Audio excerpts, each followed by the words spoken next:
O Programa de Monitoria de Farmacologia da Universidade do Estado do Amazonas apresenta este vídeo sobre Introdução à Farmacologia.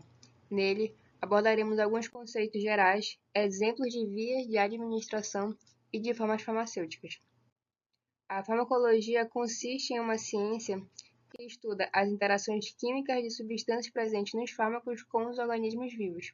Ela apresenta duas grandes áreas de estudo, sendo a farmacocinética aquela que aborda a atividade do organismo sobre o fármaco, e a farmacodinâmica o estudo da ação do fármaco sobre o organismo. Alguns conceitos gerais abordados de forma rotineira são o de princípio ativo, caracterizado por ser uma substância presente em medicamento, alimento ou planta capaz de agir sobre o organismo. Fármaco, que seria uma substância química não oriunda da dieta, capaz de produzir um efeito biológico quando administrada. Medicamento, que seria a preparação química contendo um ou mais fármacos administrada para obtenção de um efeito terapêutico. Remédio, qualquer meio utilizado para atingir a cura ou alívio de sofrimento. Dose, que seria a quantidade de medicamento administrada de uma única vez. Posologia, que se refere à forma de uso de medicamento em relação à dose e à frequência diária dele. Biodisponibilidade, que seria a fração inalterada do fármaco que alcança a circulação sistêmica após a administração. E bioequivalência, que avalia comparativamente medicamento genérico e similar com o de referência, quanto à igualdade de biodisponibilidade entre eles. Falando mais sobre medicamentos e bioequivalência, sabe-se que na indústria farmacêutica, com a queda da patente de medicamento de referência, outros laboratórios podem produzir e comercializar medicamentos com o mesmo princípio ativo e com propriedades farmacocinéticas e farmacodinâmicas sem diferenças significativas. Para isso, testes são realizados por agências de vigilância até que esses novos medicamentos sejam equiparáveis aos de referência quanto ao seu efeito. Algumas características do medicamento de referência e do similar é que ambos têm nome comercial e são produzidos com a marca do laboratório farmacêutico, enquanto que o medicamento genérico não apresenta nome comercial, é identificado pelo nome do princípio ativo e em sua embalagem apresenta a letra G, indicando que ele é um medicamento genérico. Em relação à posologia e à dosagem, a depender do quanto do fármaco é utilizado e a frequência do uso dele, pode-se ter as seguintes ações. A terapêutica, em que, quando administrado o fármaco, a concentração plasmática dele se mantém na faixa terapêutica.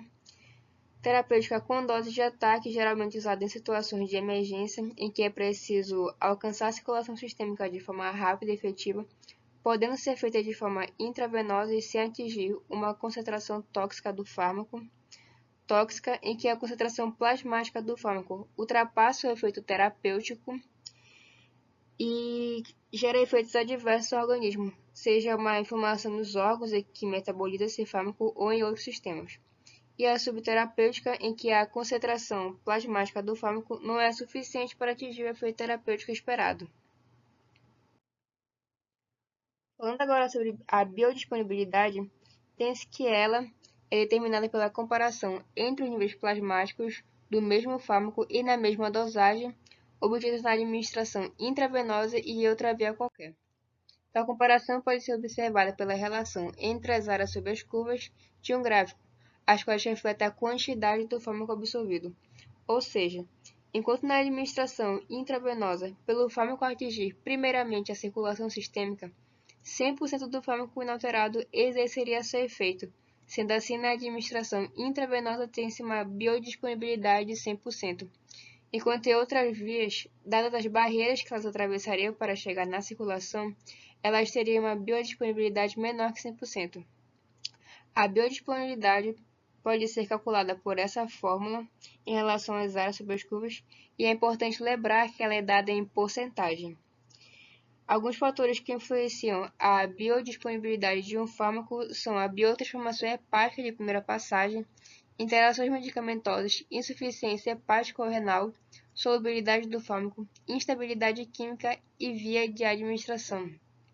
É importante citar que, na insuficiência hepática ou renal, dado que esses órgãos não estariam funcionando corretamente e não metabolizariam o fármaco da forma que ele deveria ser realizada, a quantidade do fármaco que atingiria a circulação sistêmica seria maior. Ou seja, quando administrado um fármaco em um paciente com insuficiência hepática ou renal, tem-se a ter um aumento da biodisponibilidade desse fármaco. Em relação às vias de administração, tem-se que elas são divididas em enterais, ou seja, vias que passarão pelo trato gastrointestinal, e vias parenterais, que atuam fora do trato gastrointestinal. Pode-se citar exemplos de vias enterais: a via oral, que apresenta uma absorção variável, é uma via conveniente, mais segura, comum e econômica, e apresenta um efeito de primeira passagem que pode ser significativo.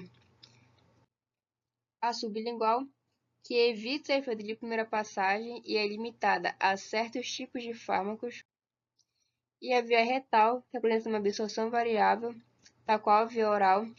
Ela é ideal para pacientes com êmese e ela sofre menos efeito de primeira passagem que a via oral. Em relação às vias colaterais, tem-se como exemplo a via intravenosa, que apresenta uma biodisponibilidade de 100%, efeitos imediatos e necessita de asepsia. A via intramuscular, que é adequada para substâncias oleosas e pode ser dolorosa. A via subcutânea, que não suporta a administração em volumes elevados e é adequada para fármacos de liberação lenta. E a via transdérmica, que apresenta uma absorção lenta e prolongada e evita efeito de primeira passagem. Além da via inalatória, que apresenta efeitos imediatos e menos efeitos adversos sistêmicos. Finalizando o vídeo, apresentamos diversos exemplos de formas farmacêuticas, ou seja, as apresentações que os medicamentos podem ter quando finalizados e prontos para administração, sejam elas sólidas, líquidas, pastosas, gasosas ou especiais. De exemplos de formas farmacêuticas sólidas, temos comprimido, drágia, cápsula, pastilha, ovo, supositório e grânulas. Das formas líquidas, temos a solução, suspensão, elixir, tintura, xarope e emulsão.